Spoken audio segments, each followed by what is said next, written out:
Our next speaker, Zack, he farms in Iowa, and I think we talked for the first time in 3 years ago or so, and we've talked in and out, and I think you called me this winter, and you were talking about constructing this new idea where he's got rows of corn. He's going to put livestock, several different livestock in there, and parade them through there. And you could just tell in his voice he was just so excited. And we were sharing messages, and every step is just this giddiness. And I just encourage everyone, if you've got something, just go after it. You're going to make mistakes, but the feeling to get out of that feeling that when you wake up in the morning, if you don't jump in and have this thing other than, this Groundhog Day mentality, it's rough. And Zack's right in the middle of it.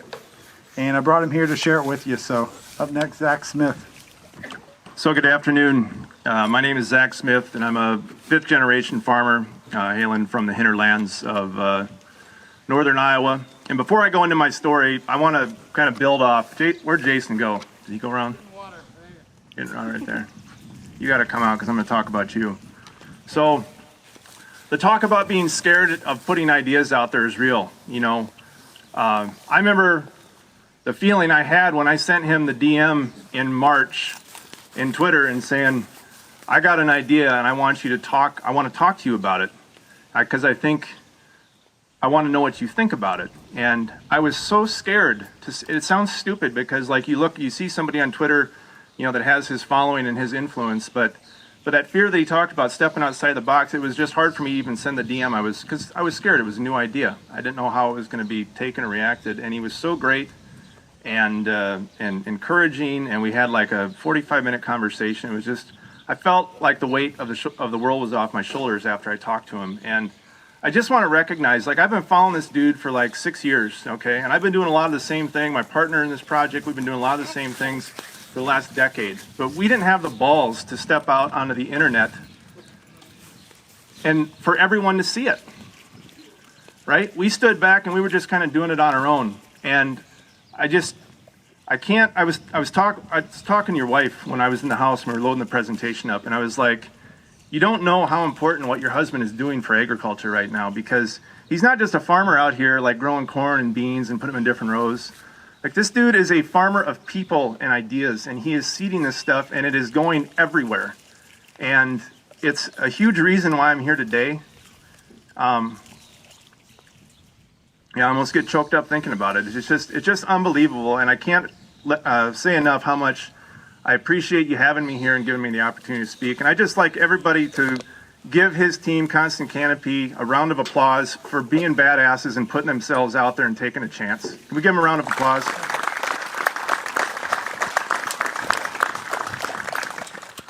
Thank you. So I'll get to my story. So my story, the setup of this, this afternoon, could not have gone any better to set up my story.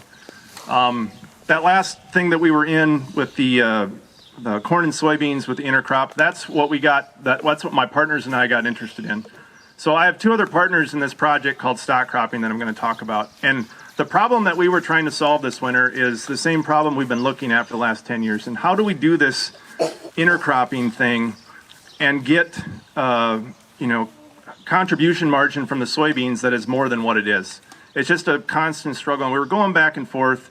And we have texts and DMs and all this and that, trying to find out a way. And my partner, Sheldon Stevenmer, he's a ag engineer. He's a genius, and he's like Jason. I don't know if he's quite as does the calculus on the chalkboard like Jason does, but he's got all these spreadsheets and trying to figure out, what type of scenario can we set up. And we just kept running into roadblocks, and we wanted to try to crack the code so we could figure out how to make this worth it to scale it on our operations, because we're all relatively small farmers. And so Sheldon has another friend up in Minnesota, central Minnesota, a guy by the name of Lance Peterson. And Sheldon was given the same set of problems to Lance and saying, well, what do you think? And so one magical evening in February, Lance was sipping whiskey up in the hinterlands of central Minnesota by himself, and he had this idea. And he sent Sheldon a text, and it said, I've got the answer. It's not a crop in between, it's livestock. That's what you got to do in order to make this thing work. And Sheldon texted me the next morning about it, and I first said livestock. Well, how's that going to work? That isn't going to work. We all had the same first reaction, and I started thinking about it. And I started thinking about all the exponential combinations that you could do with that if you thought outside of the box. And that's where the idea came from. That's where stock cropping came from. So if I had to summarize, if you haven't seen my YouTube videos or my Twitter channel, stock cropping, the system, this agricultural system that we've created, if I had to describe it succinctly in one sentence, I would say stock cropping is the integration and cross-leveraging of livestock and row crops together in the field dynamically at the same time. That's what it is. So this first year, what we have is we have 12 rows of corn managed for intercropping principles that Jason was kind of hinting at. So if you're not familiar with that, what we did was we jacked populations with shorter hybrids on the outside rows. So the outside 2 rows of the corn strips are jacked to like 52 and 58,000. We're going to jack the nitrogen on those outside rows to really push it and feed it and achieve the 400 bushel corn. Because I've done it before, 2012 I did it, and we grew 400 bushel corn in the outside rows. It's incredible what all the stuff that he talks about is 100% true on how it happens. So we're using the corn in that fashion, and then we're interlacing the corn strips with annual forage pasture, okay? And that annual forage pasture we seeded on April 7th, and we've got this 5-way mix of oats and Sudan grass and field peas and all this glorious stuff. And we designed a mobile barn, which we affectionately call the Cluster Cluck 5000. And people seem to giggle a little bit. I was hoping to have t-shirts made so I could sell them when I was here, but it didn't work out in time. But anyway, so the Cluster Cluck 5000 is this barn that houses sheep and pigs and chickens and goats in a kind of a sequential order. And that's how I got here. And so it's amazing. This idea that came from sipping whiskey on a Friday night led to a whiteboard conversation a week later, and 5 months later, I'm in the mecca of this space in Gaston, Indiana, sitting on a stage talking out to you. It's just incredible how fast this thing's happened. So that's kind of the setup. I want to talk about the why, and Jason, I don't want to belabor this point because Jason kind of hit on it out in the field. I brought this thing with me. This funnel, okay? It's not a very big funnel, but it was the biggest one I had in my shop before I left. And this funnel to me is agriculture right now, and what's going to happen in the next 5 to 10 years. We've got all these agribusiness, we've got all these people here trying to figure out who's going to make it out the bottom. And my partners and I, we wanted to break out of this funnel. We're all 40 years old. We're kind of going through our midlife, ag crisis or whatever, trying to figure out what our path is going to be forward. And so are we going to scale up and do what the model says that we need to grow infinitely? Or are we going to find a different path? And I think, for us, I think there's going to be a dichotomy in what happens in ag in the next 5 to 10 years. You're going to have a path that goes to the point of scale, and then you're going to have another path that goes down the route that Jason has been pointing to for a long time, where you're trying to figure out, how can I make more with less? And by thinking dynamically about things. And that's what's been driving my partners and I is, we're all relatively small farmers. I farm 300 acres with some side jobs. My other partners are around 500. So we're not huge, And we look at the result of people that are scaling up, and I look at what's left when you get to the bottom of this, and is your life any better? Since when I was 20, all I wanted to do was farm 10,000 acres. When I'm 40, I want to farm 160. I want to do it well. I want to make money at what I'm doing. And so what I'm really interested in and what we wanted to design in this system was tipping the funnel upside down. So instead of having just a few people left in this business, we create an environment where there could be many, and where we build communities again, where we repopulate school systems, because if you do things in a certain fashion so that people can make money on 160 acres, it completely changes the dynamic of what a community could be again. And the businesses that could come from, processing plants and meat factories, things like, not meat factories, poor choice of words, but meat plants like Jason just bought. People need to work and do those things. And so that's what I'm interested in. And that's what's driving the passion behind this project, okay? The other thing that I see in ag right now is this huge split down the middle between consumers and what ag says, okay? So agriculture has all these big groups, Farm Bureau, which I'm part of, corn growers, soybean association, all these groups that represent ag, and we do a lot of chest thumping about how great we are at everything. We're the best at everything. We produce the safest food supply, and a lot of that stuff's true, but it's not all true. And then on the other side, you have consumers, okay? And they're not buying it. They want, everything organic, non-GMO. GMOs are bad. They can't tell you what a GMO is a lot of the time, but they just know it's bad, right? And all we do is we just sling crap back and forth at each other through the thing. That's all we do. We say we're the best, and they say, no, you're not. And what I'm really interested in is the space in between, where you can generate a system that is transparent and starts a conversation, okay? So that you can meet people in the middle and you can engage them and you can get them on your team. That's what we need more of in this business. And I'll give you an example of what I'm talking about. So back in the day, 20 years ago, I was in a rock and roll band. We were not as awesome as the Flying Buffaloes, but we tried. And when you're a band and you pull into a town and you pull into a bar and nobody knows who you are, and you try to play original music they've never heard before, you get a lot of people with backs, to you, and they might look, and you sit up there and you're performing, doing the best you can, but they really don't care about your original music, right? What they want to hear is what they want to hear. They want to drink beer and be inspired, right? So, if you're a band and you're born in the crowd, a lot of times somebody would yell out in the back, "Freebird!" or, "Enter Sandman," right? For all the Metallica fans in the house. And so you have a choice as a band at that point. You can just say, no, we don't play that. We play indie rock only. We're, principled musicians. And then you turn them off, and they're not going to buy any CDs. They're not going to come up and have a good time. Or you can drop the bass line and blow their minds where they're not expecting you to do that, and you just start going boom, boom, boom, boom, boom, boom, boom, boom, boom, boom, boom. And then all of a sudden, the guy that, yelled "Enter Sandman," he wheels around, and he's looking at you, and he's like, yeah, I'm digging this. And all of a sudden, he starts bouncing, and all of a sudden, the whole bar is up, and you've got people bouncing in front of you, and everybody's having a great time, and it's just an incredible experience because you've got them engaged. And then the next thing that happens is you slide in an original song. And all of a sudden, hey, that's not so bad. Maybe I will buy their CD. And a couple experiences later, you got enough gas money to get to Peoria, your next stop on the tour. So that's, Jason uses lots of good examples from his past experiences, and that's one for me that I just see. You think differently about how to draw people in, and it's so stinking important. So with that, I want to get into the tenets. And while I'm doing that, so that we got a lot of internet connectivity to get going. If you take your phones out, I've got a lot of pictures that we're going to have available on Jason's website. So if you go to constantcanopy.com and then scroll down to the bottom, there's something that says Field Day Presentation. And that's going to help you with seeing the pictures and the things that I'm going to talk about from the system that we devised here. Get my own phone up here to see if it's working.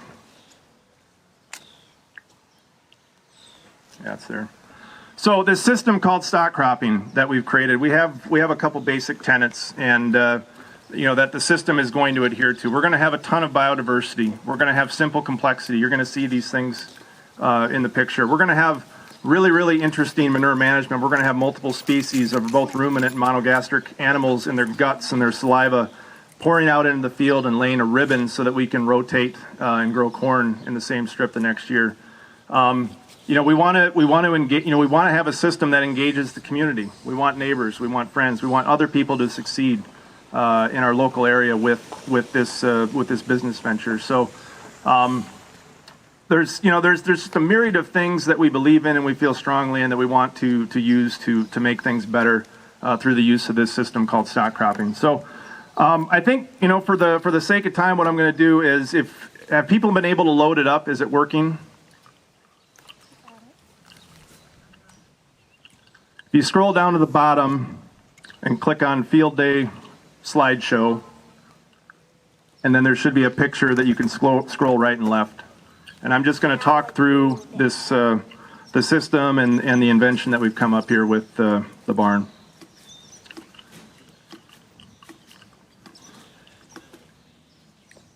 kind of in the middle for you, but it's up and you can scroll through it now. Okay, you got it. All right.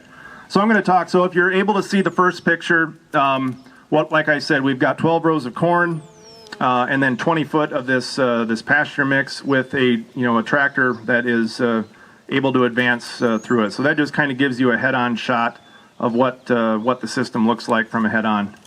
If you click to the next picture, so what we have is this is our lawnmower pen. Okay, so this is where we have the sheep and goats. So out front we have a ruminant pen. There's 6 sheep and there's 2 goats in there currently. And what they do is they every day we move this feet 11 or this pen 11 feet, and the feet or the dimensions of the pen are 11 foot by 18 foot across. So that's roughly the grazing area that those animals have every day. And we've guessed it pretty right because they graze it down about perfectly every day. So if you scroll to picture number 3, what that shows you is our innovative roof system. So we wanted to have the ability to leverage everything that we're out in the field. We designed this inverse roof system to collect rainwater and fill our livestock tanks as weather happened. And so if you follow me on Twitter, we sat out in a thunderstorm a week ago, risking our lives with lightning crashing to film it. And it was awesome to see how the whole thing worked. But when we get enough rain, we can take about an inch of rain, and then the overflow kicks in, and you can see the pipe in the back is our overflow, where the rain is recycled back out to our outside row and corn, which needs all the water that it can get. If you go to picture 4, that is the picture of our front swivel wheel system. So the barn is able to be lifted up, so when we move it, so we designed it with this turnbuckle system. So we just simply crank on that a few times, get it elevated about 2 or 3 inches off the ground, and the barn moves. So the next picture, picture 5, is just a picture of the sheep out front doing their thing, and you can see the opening to go into their enclosure to keep the predators out. So far so good. We haven't had any issues with anything attacking anything. Picture 6 is just another picture of the sheep. You can kind of see the water assembly and the water coming down there, the sheep feeder, the salt block. One of the key things on this pen that we designed is we designed piggy pad elevated floors so that the animals could get out of the mud if it was wet. And we wanted to have that, especially for being able to move them as well. So they've got elevated floors that they're out of the dirt under when they're in the barn. Picture 7 is just simply our water collection system. So we put a gutter on the roof that collects the water and fills our tanks. Picture 8 is just a picture of that gutter. Picture 9 is the overflow system, along with the rear wheel assembly that elevates the barn up in the back for the pig pen. And this is looking from the rear. This is the pigs that come behind the sheep 2 days later of grazing.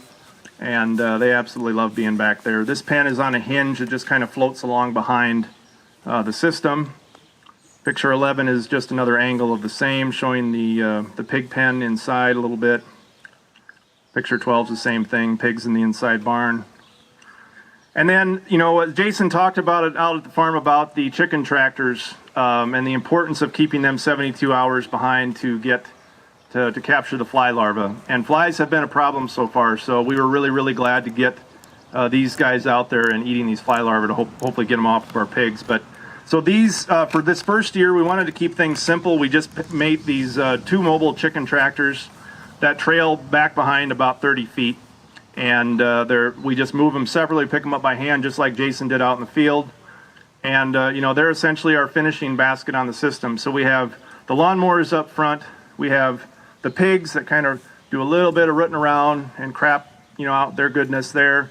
And then we have the chickens come behind and clean things up. And, we're only 10, 11 days into having this, so we're just getting to the point where the first ground is coming out the back of the system. We don't know how it's going to recover. We don't know if the pasture is going to come back, but that's part of the fun. We're going to see, we're going to innovate, we're going to adapt. We've got all sorts of ideas on, we might even be able to crop something yet this year behind the first pass of the barn. So lots of ideas. It's just kind of an exponential thought process behind the whole thing. And every day I wake up, if it wasn't for this project, with the state of agriculture, I don't know where my mind would be right now, but it's in a really, really good place, and it's fun to be excited about something even in a time where things don't look overly great in the way a lot of us make our living right now. So picture 14 just from the rear. I think that's enough.